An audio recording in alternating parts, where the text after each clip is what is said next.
चुनावी बिगुल बज चुका है। सभी दूर प्रदेश में टिकटों की घोषणाएँ शुरू हो गई है और भारतीय जनता पार्टी की 5वीं लिस्ट भी आज जारी हो गई है। जी हाँ, इसी जारी होने के बाद जो टिकट रुके हुए थे, उन पे भी आज घोषणा हो गई है।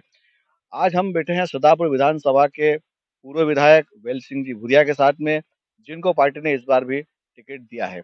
आपको बता दें कि पिछली जो विधानसभा थी, यहाँ पर जो कांग्रेस के विधायक थे प्रताप ग्रेवाल, लेकिन आरोप है कि उन्होंने उनके 5 साल में यहाँ पे जनता के साथ कोई भी अच्छा कार्य नहीं किया, ना ही कोई विकास हुए हैं, ऐसे आरोप है। अब वेल सिंह भूरिया जी पे फिर से पार्टी ने विश्वास किया है और पार्टी ने इनको टिकट दिया है। अब हम वेल सिंह भूरिया से जानना चाहेंगे कि इस बार जब वापस से वो इस लड़ाई में है, इस चुनावी रण में है, क्या मुद्दे रहेंगे और उनने जो 5 साल उसके पहले जब वो पूर्व विधायक थे, उस समय उन्होंने यहाँ क्या-क्या कार्य किए थे? सीधी रूबरू हम चर्चा करने जा रहे हैं वेल सिंह भूरिया से। हमारे साथ वेल सिंह भूरिया है। स्वागत है आपका भूरिया जी। ये बताएँ भूरिया जी कि आपके जो 5 साल के जो पहले पिछली बार जो सरकार में थे आप, तो सरदारपुर की जनता को और सरदारपुर विधानसभा क्षेत्र को आपकी तरफ से क्या-क्या सौगातें दी गई थी? और ऐसे क्या कार्य हैं जो नहीं हो पाए? मध्य प्रदेश के लाडले मुख्यमंत्री माननीय शिवराज सिंह चौहान जी ने हमारे सरदारपुर विधानसभा में विकास की गंगा बहा दी। यहाँ पर जब मैं विधायक बना था, तब मैंने डब्ल्यूआरडी के अधिकारियों से सूची बुलाई थी कि यहाँ पर कितना सिंचाई का रकबा है। 8,000 हेक्टेयर जमीन में सिंचाई होती थी पहले यहाँ पे, और 2013 में मेरे जब विधायक बनने के बाद हमने 48 हेक्टेयर जमीन में सिंचाई का साधन कर दिया। सिंचाई की चारों तरफ विकास की गंगा बहाई। 2000 से अधिक हमने निस्तार तालाब बनाए, 8 से अधिक बड़े डैम बनाए, और सरदारपुर तहसील में सरदारपुर उद्वन परियोजना करोड़ों रुपए की लागत की हम सरदारपुर में लाए। धार जिले में ऐसा कोई विधायक नहीं हुआ है, दोनों पार्टी के विधायक हुए, लेकिन अपने विधानसभा में चाहे बदनावर हो कि धार हो, नर्मदा नहीं ला पाए। ये वेल सिंह भूरिया एक ऐसा विधायक था जिनने हमारे कार्यकाल में मध्य प्रदेश के लाडले मुख्यमंत्री शिवराज सिंह चौहान जी ने नर्मदा सरदारपुर उद्वन परियोजना शुरू किया है। काम पूरा होने वाला है, 6 महीने में काम पूरा हो जाएगा और 6 महीने में इस क्षेत्र की जनता को नर्मदा का पानी मिलने वाला है। मैं तो कहना चाहता हूँ, कांग्रेस ने बहुत बड़ा पाप किया है समाज और जनता के साथ में, सरदारपुर की जनता के साथ भी कांग्रेस ने बड़ा पाप किया है। आजादी के 75 साल में कोई विकास नहीं हुआ। जब राजीव गांधी जी प्रधानमंत्री थे, वह कहते थे मैं गांव के विकास के लिए 100 रुपए भेजता हूं, लेकिन गांव में 15 पैसे पहुंचते थे। ये राजीव गांधी बोलता था। मैं तो उस समय पढ़ता था, बहुत मिडिल स्कूल में पढ़ता था। मैंने चिट्ठी भी लिखी थी, उसका जवाब भी आया था मेरे पास उसकी चिट्ठी भी है। माननीय राजीव गांधी जी जब प्रधानमंत्री थे, ये बोलते थे, मैंने चिट्ठी भी लिखी थी उस जमाने में। वो पूर्व प्रधानमंत्री चंद्रशेखर जी से बात करते हुए चर्चा कर रहे थे, पेपर में भी छपा था, आप मीडिया ने सबने पढ़ा होगा उस जमाने में। वाकई में वो सही कहते थे। साहब, सारा रुपया प्रदेश से दिल्ली से भारत सरकार के रुपये आते थे, प्रदेश से रुपये आते थे, वह कांग्रेस के नेताओं की भेंट चढ़ जाता था, कोई विकास नहीं होता था। यहाँ पर कोई विकास नहीं हुआ था। मध्य प्रदेश के लाडले मुख्यमंत्री ने 7,700 करोड़ के काम किए सरदारपुर में। इतना बड़ा बजट दिया। 24 घंटे बिजली पूरे सरदारपुर तहसील के 800 मजरे टोलों में हमने लगाई, 222 गांवों में लगाई। मैंने 22 रेवेन्यू विलेज घोषित कराया।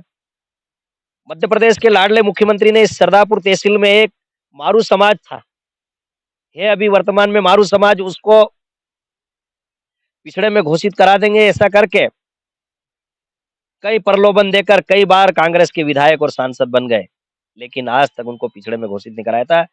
मेरे विधायक बनने के तत्काल बाद मैंने मारू समाज को पिछड़े में घोषित करा, विकास की गंगा बहाई।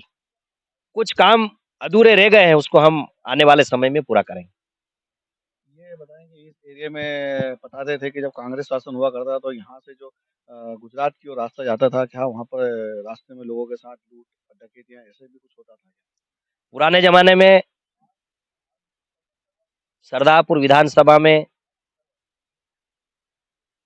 भय और आतंक का माहौल था। आज ऐसा नहीं है। मध्य प्रदेश के लाडले मुख्यमंत्री शिवराज सिंह चौहान जी ने चुनार बांध बनवाया, मानगढ़ बिल्ली वाली घाटी बनाई, अम्बेडी डैम बनाया। इस क्षेत्र में 24 घंटे बिजली, किसानों को, आदिवासी भाइयों को खाने कमाने का संसाधन की व्यवस्था कर दी। 2000 से अधिक तालाब बनाए इस क्षेत्र में। आज इस क्षेत्र में विधि कानून व्यवस्था को कायम रखने के लिए हम लोगों ने मध्य प्रदेश के मुख्यमंत्री शिवराज सिंह चौहान जी की भारतीय जनता पार्टी की सरकार में हमने तिरला चौकी बनाई, जहां जिस क्षेत्र में ज्यादा लूटपट्टी होती थी, हमने माछलिया घाट में चौकी का पोस्ट खोला है। वहाँ 24 घंटे पुलिस रहती है माछलिया घाट में। हमने तारिया घाटी में चौकी बनाई, वहाँ पे पोस्ट खोला है, 24 घंटे पुलिस रहती है। रिंगनौद में स्थायी पुलिस चौकी हमने स्वीकृत करके खोली है, तिरला में स्थायी चौकी है। हमने अमजेरा थाने को सशक्त बनाया। मेरे कार्यकाल में जो यहाँ पे राजगढ़ में चौकी थी, उसको राजगढ़ चौकी को हमने थाने में कन्वर्ट करके मैंने राजगढ़ थाना बनवाया। अमजेरा थाना की बिल्डिंग बनाई। उसके साथ ही हमने राजौद में चौकी का पोस्ट था, वहां पर हमने थाना घोषित करा के पीआई पोस्ट बनाया। पूरे क्षेत्र में कानून व्यवस्था, विधि और कानून व्यवस्था बढ़िया चल रही है, बहुत अच्छी व्यवस्था है भारतीय जनता पार्टी के राज में। आज की तारीख में यहाँ पर हम लोगों ने, मेरे विधायक बनने के बाद में यहाँ पे डीएसपी कार्यालय हमने खोला। पहले डीएसपी कार्यालय सरदारपुर का अनुभाग बदनावर और कुक्सी में हुआ करता था, लेकिन स्थायी रूप से अनुभाग अधिकारी का एक डीएसपी का ऑफिस मैंने सरदारपुर में स्वीकृत कराया। मध्य प्रदेश की भारतीय जनता पार्टी की सरकार में, मध्य प्रदेश के शिवराज सिंह चौहान जी के राज में अमन, चैन और शांति है। पूरे क्षेत्र में विधि कानून व्यवस्था कायम है। अभी जो है सरकार पार्टी ने आप पे फिर से भरोसा किया और इस बार फिर से आपको टिकट दिया गया है। अब क्या काम जो है जो आपके अधूरे थे वो पूरे करना है? कुछ अधूरे काम पड़े हैं। नर्मदा सरदारपुर उद्वहन परियोजना माही के इस पार मालवा क्षेत्र में गई है। कुछ हमारा दत्ती गांव क्षेत्र जो है, जिधर पहले ज्यादा दिक्कत आती थी, किसान गुजरात भग जाता था, आदिवासी भाई गुजरात चले जाते थे, पलायन हो जाता था। उसको रोकने के लिए हमने उस क्षेत्र में 2000 तालाब तो बनाए, लेकिन बड़ी बड़ी परियोजना बनाई। लेकिन थोड़ी सी कमी है कि नर्मदा आई है, मालवा क्षेत्र में गई है। हम इस क्षेत्र में रिंगनौद से लगाकर दत्ती गांव क्षेत्र की हमारी 48 ग्राम पंचायत है, 48 49 59 पंचायतें बाकी है। उस क्षेत्र में हम नर्मदा का प्रोजेक्ट विधायक बनने के तुरंत बाद शुरू कराएंगे। तो ये थे विवेल सिंह भूरिया जो कि भारतीय जनता पार्टी से सरदारपुर विधानसभा के हमारे प्रत्याशी है और इन्होंने बताया है कि जो अधूरे काम है वो पूरे करेंगे। हालाँकि आपने सुना होगा, रूबरू हुए हैं कि इन्होंने कितने विकास कार्य किए थे।